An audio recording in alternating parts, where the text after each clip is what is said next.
चलिए मैं आप लोगों को ना पॉलिटी यानी राज्य व्यवस्था एक सिंपल शब्द में कहे तो कॉन्स्टिट्यूशन यानी संविधान, संविधान के अंतर्गत आज मैं आपको भाग 1 में जितने भी आर्टिकल आते हैं, अनुच्छेद आते हैं, उन सबको बेहतरीन तरीके से समझाऊंगा सिंपल वे में, ताकि आपको ये चीज़ें याद हो जाए। तो चलिए समझते हैं। देखिए संविधान में टोटल जो भाग है ना, भाग वो है आपका टोटल, याद रखिएगा वर्तमान में जो भाग है संविधान के अंदर वो है टोटल 25। लेकिन जब शुरू में संविधान बनाया गया उस समय जो भाग थे ना वो थे आपके 22। ठीक है, कितने थे? 22। ध्यान से सुनिएगा। दूसरा चीज, इस संविधान के अंतर्गत जो टोटल आर्टिकल है यानी अनुच्छेद है वो है आपका, पहले था 395। कितना? 395। और आज जो है कि लगभग 448 से ऊपर है ना, यानी 448 आप याद रख सकते हैं। ठीक है, तो ये हमारा अनुच्छेद है। क्या है ये? अनुच्छेद। ये पॉइंट्स आप अगर याद रखते हो ना तो बहुत ही अच्छी बात है, क्योंकि एग्जाम में डायरेक्ट पूछा जाता है कि संविधान में है ना अनुच्छेद कितने हैं। तो अगर वर्तमान का पूछा जाए तो 448, और जब बना था तब कितने थे? 395। मतलब कि आप समझिए, अगर मैं भाग की बात करूं तो आज भी भाग 22 ही है और अनुच्छेद भी 395 ही है, लेकिन उसके अंतर्गत क ख ग ऐसे बनाया गया है, और बनाते बनाते अगर अनुच्छेद की बात करूं तो 448 हुआ है और भाग की बात करूं तो 25 हुआ है। ठीक है, अब दूसरा चीज समझिए, इसमें जो होता है अनुसूचियां। क्या होता है? अनुसूचियां। ठीक है, बहुत सारे बच्चों को यही डाउट होता है कि सर ये सब है क्या, पहचाना कैसे जाए कि अनुसूचियां क्या होता है, अनुच्छेद क्या होता है और ये भाग क्या होता है ना? ये है हमारा भाग। ठीक है, तो देखिए अनुसूचियां जो है आज वर्तमान में 12 है, पहले 8 होती थी। कितनी? 8 थी। ठीक है, अब देखिए इन तीनों में थोड़ा अंतर समझिए, अपने सिंपल एक बुक से कंपेयर करके इसको समझते हैं। देखिएगा ध्यान से। देखिए दिक्कत ये है, बच्चों को समझ नहीं आता है कि सर ये क्या है। तो देखिए मैं आपको समझाता हूं। अनुसूचियां जो है आपका सिलेबस है। आप जैसे बुक जब पढ़ते हो तो उस बुक में सिलेबस होता है ना, या कोई कंपटीशन का एग्जाम होता है तो उसमें सिलेबस दिया जाता है कि आपको क्या क्या पढ़ना है। तो अनुसूचियां जो है ये सिलेबस है कि आपको इस संविधान के अंतर्गत क्या क्या चीजें मिलेंगी, क्या क्या आपको जानना होगा। तो ये है आपका सिलेबस। ठीक है, अब इन सिलेबस को चैप्टर वाइज चैप्टर बांटा गया है। क्या किया गया है? चैप्टर वाइज चैप्टर बांटा गया है। तो यही है आपका भाग, ये है आपका पार्ट। क्या है ये? आपका पार्ट यानी लेसन, ये है चैप्टर। बात समझ में आ गया? तो संविधान में टोटल कितने चैप्टर आपको मिलेंगे? टोटल आपको 22 चैप्टर मिलेंगे, यानी उसमें क ख ग ऐसे करके टोटल 25 चैप्टर। क्लियर हो गया? सिलेबस आपको समझ में आ गया कि अनुसूचियां क्या है, तो सिलेबस है, यानी इस बुक में आपको क्या पढ़ना है। अब आप देखोगे कि यह है अनुच्छेद। अब ये अनुच्छेद क्या है, तो समझिए कि हम जब भी एक कॉपी बनाते हैं तो क्या करते हैं, कॉपी में जो इंपॉर्टेंट पॉइंट आता है ऐसे नहीं डॉट बना देते हैं, डॉट डॉट करके इंपॉर्टेंट पॉइंट, कुछ यहाँ पे इंपॉर्टेंट, कुछ यहाँ पे इंपॉर्टेंट, कुछ यहाँ पे इंपॉर्टेंट, ऐसे डॉट डॉट करके इंपॉर्टेंट पॉइंट्स जो नोट करते हैं ना, ठीक है, वो है आपका अनुच्छेद। यानी पहला इंपॉर्टेंट पॉइंट है ना, दूसरा इंपॉर्टेंट पॉइंट, तीसरा, चौथा, पांचवा, छठवां, ऐसे करते करते टोटल 448 इंपॉर्टेंट पॉइंट है। और जो लोग इस संविधान को, इस कॉन्स्टिट्यूशन को अगर पढ़ लेते हैं ना, तो मैं गारंटी देके कह सकता हूं कि वो किसी के भी सामने, चाहे पुलिस हो, वकील हो, आप किसी के भी सामने निडर होकर के बात कर सकते हो। लेकिन सबसे ज्यादा जरूरी है आपको संविधान पता होना, क्योंकि जब आप संविधान जानोगे नहीं तो आपको विधान करने आएगा नहीं, आप किसी से वार्तालाप कर नहीं सकते, बात कर नहीं सकते। तो देखिएगा ध्यान से। चलिए, तो आज हम लोग पढ़ने वाले हैं, पहला पाठ आपको मैं पढ़ाऊंगा अनुसूचियाँ टोटल 12 के 12 मैंने बता दिया था। जितने दोस्त लोगों ने देखा होगा अनुसूचियाँ ना, उनको याद हो चुका होगा। ठीक है, अब हम लोग पाठ पढ़ेंगे और उस पाठ के अंतर्गत कितने पॉइंट्स आपको जानने हैं, यानी अनुच्छेद कितने जानने हैं, ये भी हम लोग जानेंगे। तो चलिए, आज पहला भाग यानी भाग फर्स्ट में टोटल जो है कि 4 पॉइंट्स है, यानी अनुच्छेद है। तो भाग 1 में 1 से लेकर के 4 अनुच्छेद है। ठीक है, समझ में आ गया। अब देखिए, इस भाग फर्स्ट यानी इस चैप्टर का नाम है, और नाम क्या है? तो संघ एवं राज्य क्षेत्र। क्या है इसका नाम? संघ एवं राज्य क्षेत्र। तो आपको समझ में आया कि भाग 1 में संघ एवं राज्य क्षेत्र इस चैप्टर का नाम क्यों रखा गया है। तो देखिए, जब कोई भी बुक लिखी जाती है ना, तो उसका चैप्टर डिसाइड किया जाता है कि भैया सबसे पहले कौन सा चैप्टर पढ़ना है, तभी जाकर के इसी चैप्टर से रिलेटेड दूसरा चैप्टर होगा, उसके बाद तीसरा होगा, उसके बाद चौथा होगा, है ना। जब भी बुक बनाई जाती है, आप नर्सरी क्लास में देखोगे तो सबसे पहले बच्चों को डॉट डॉट करना सिखाया जाता है, डॉट करते हैं, फिर अगले क्लास में डॉट को मिलाना सीखते हैं, फिर अगले क्लास में डॉट बिना डॉट के वो लोग उस लेटर को, उस वर्ण को बनाना सीखते हैं। ये बात आप समझते हैं। धीरे धीरे जैसे लेवल बढ़ता जाता है, वो बच्चे एक वर्ड, वाक्य, एक सेंटेंस को बना देते हैं। धीरे धीरे वही चीज यहाँ पे चैप्टर को भी बनाया गया है। यानी जब संविधान निर्माताओं ने देखा कि अगर मुझे संविधान बनाना है, तो उसमें जो पाठ होगा पहला, वो यही होना चाहिए कि हम अपने देश के बारे में, कि हमारे देश में क्या क्या अधिकार दिया जाएगा, वो पहले चैप्टर में होना चाहिए।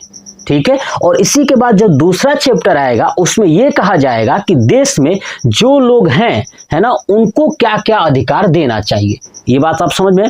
पहले चैप्टर में हमारे देश में क्या क्या है, उस देश के बारे में होगा।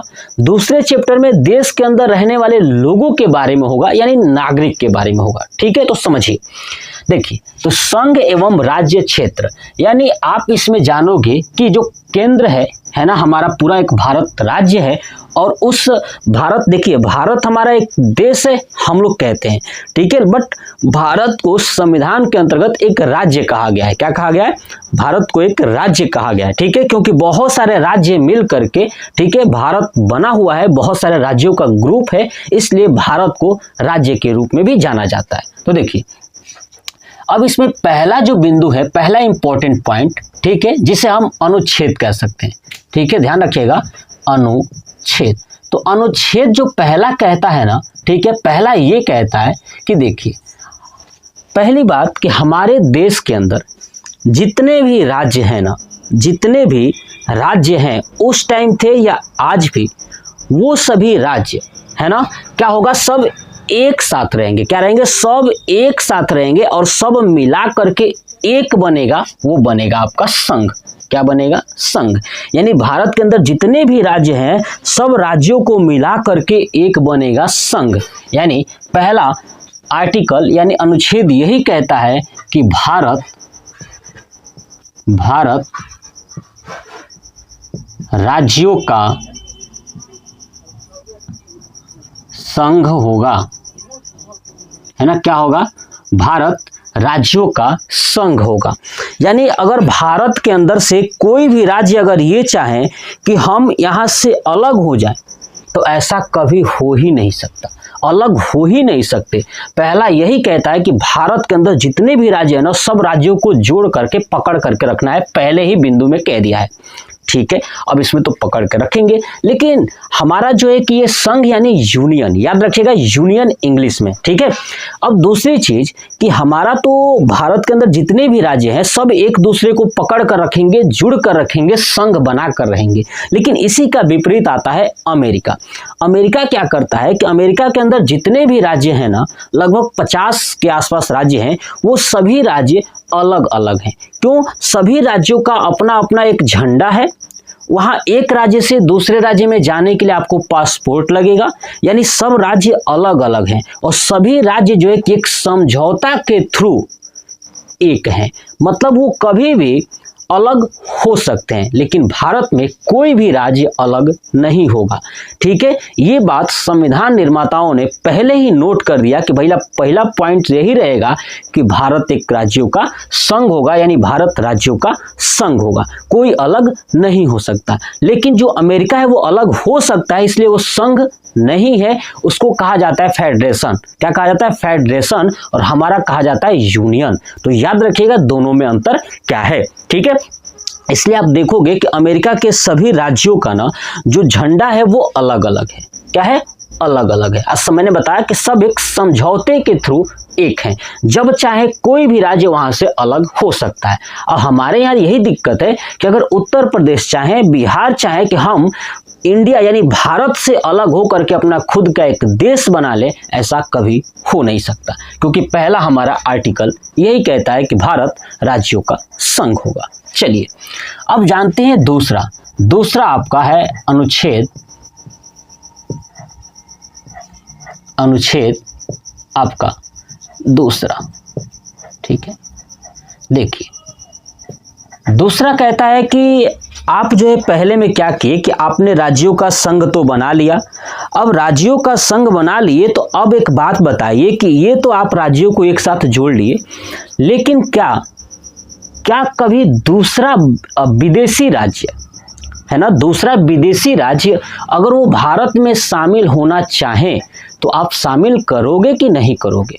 तो दूसरा आर्टिकल यही कहता है, दूसरा पॉइंट से यही कहता है कि हाँ शामिल करेंगे। क्या करेंगे? शामिल कर लेंगे। अगर दूसरा कोई भी राज्य हो अगर भारत में शामिल होना चाहता है उसे हम शामिल कर लेंगे। तो ये शामिल करने के लिए जरूरी ये नहीं है कि राष्ट्रपति यानी देश का जो मुखिया है, देखिए देश का मुखिया प्रधानमंत्री नहीं होता है।